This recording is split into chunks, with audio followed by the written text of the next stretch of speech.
hi hello నమస్తే welcome to sauce TV నేను Shiva megastar Chiranjeevi ఎందుకో తెలియదండి ఈ పేరు వినగానే ఒక వైబ్రేషన్ వస్తుంది సో హీరో అనే వాళ్ళు కొంతమందికి నచ్చొచ్చు నచ్చకపోవచ్చు కానీ చిరంజీవి గారి లాంటి వ్యక్తిత్వం ఉన్న వాళ్ళంటే ప్రతి ఒక్కరికి నచ్చుతారు సో రీసెంట్ టైమ్స్లో చూసుకున్నట్లయితే చిరంజీవి గారు కూడాను మంచి మంచి సినిమాలు చేస్తూ జనాల్ని స్టిల్ నౌ ఇంకా ఎంటర్టైన్ చేస్తూనే వస్తున్నారనమాట ఈయన కూడా ప్రతి ఒక్క ఈవెంట్ ఏదైతే ఉంటుందో ప్రీ రిలీజ్ ఈవెంట్స్ కూడా అటెండ్ అయ్యో గెస్ట్గా అటెండ్ అయినప్పటికీ జనాలందరినీ ఎంటర్టైన్ చేయడంలోనూ బాస్ టైమింగ్లోనూ ఏమాత్రం ఎక్కడా తగ్గట్లేదు సో రీసెంట్గా సత్యదేవ్ హీరోగా నటిస్తున్నటువంటి జీబ్రా సినిమాకి సంబంధించినటువంటి ప్రీ రిలీజ్ ఈవెంట్లో చిరంజీవి గారు పాల్గొనడం జరిగింది సో పాల్గొంటూ నార్మల్గానే చిరంజీవి గారిని చూస్తేనే మనకు ఒక ఎనర్జీ వస్తుంది అటువంటి దాన్ని మైక్ పట్టుకుని మాట్లాడితే పిక్స్లో ఉంటుంది అనమాట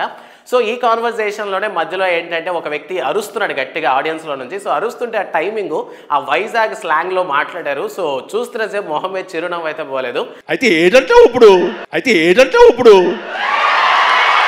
అండ్ దాంతోపాటు చిరంజీవి గారు చెప్పినటువంటి విషయం ఏంటంటే ఒకప్పుడు పెద్ద హీరోల సినిమాలు ఏవైతే ఉన్నాయో వాటిని మాత్రం ఎంకరేజ్ చేస్తూ వచ్చారు బట్ కరోనా కోవిడ్ లాంటి టైంలో ఏంటంటే మూవీ ఇండస్ట్రీ అన్ని ఇండస్ట్రీలు పడిపోయినాయి దాంతోపాటు మూవీ ఇండస్ట్రీ కూడా పడిపోతుందన్న టైంలో ఓటీటీ లాంటివి వచ్చి జనాలందరూ ఓటీటీకి అలవాటు పడ్డారు లాంగ్వేజ్తో సంబంధం లేకుండా ప్రతి ఒక్కరు కూడా మూవీస్ చూశారు సో ఆ టైంలోనే చిన్న సినిమాలన్నీ కూడా హిట్ అవ్వడం జరిగింది అండ్ రీసెంట్గా రిలీజ్ అయినటువంటి దీపావళికి వచ్చినటువంటి అమరన్ కానీ కానీ లక్కీ భాస్కర్ కానీ సో నాట్ ఎవరు కూడా అంత పెద్ద స్టార్ హీరోస్ కాదు బట్ ఎందుకు హిట్ చేశారంటే కంటెంట్ జనాలకి నచ్చింది కాబట్టి ఒక కథ బాగుందంటే ఎవరైనా ఎంకరేజ్ చేస్తారు సో ఇన్ కేసు ఒక సినిమా అనుకున్న స్థాయిలో కానీ విన్ అవ్వలేదంటే అందుగల కారణం ఖచ్చితంగా క్రూలో ఉన్నటువంటి వాళ్ళు చేసినటువంటి మిస్టేక్ అయి ఉంటుంది కానీ జనాలు ఇచ్చేటటువంటి రిపోర్ట్లో కాదని చిరంజీవి గారు చాలా అద్భుతంగా మాట్లాడారన్నమాట లిటరల్లీ ఆయన మాట్లాడుతున్న సేపు అవును అన్ని నిజాలే మాట్లాడుతున్నారైతే అనిపించింది సో ఓవరాల్గా ప్రతి చిన్న సినిమాని ఎంకరేజ్ చేయడం అండ్ దాంతోపాటు వస్తున్నటువంటి ప్రతి హీరోని కూడా ఈ విధంగా జనాలు సపోర్ట్ చేస్తుంటే నాకు చాలా ఆనందంగా ఉందని చెప్పి చిరంజీవి గారు ఆ స్టేజ్ మీద నిలబడి మాట్లాడుతున్నారు అండ్ వెనుకున్నటువంటి సత్యదేవ్ని నా తమ్ముడు సినిమా సో నన్ను ఎవరు పిలిచినా సరే నేను ప్రేమగా నన్ను పిలిచారంటే నేను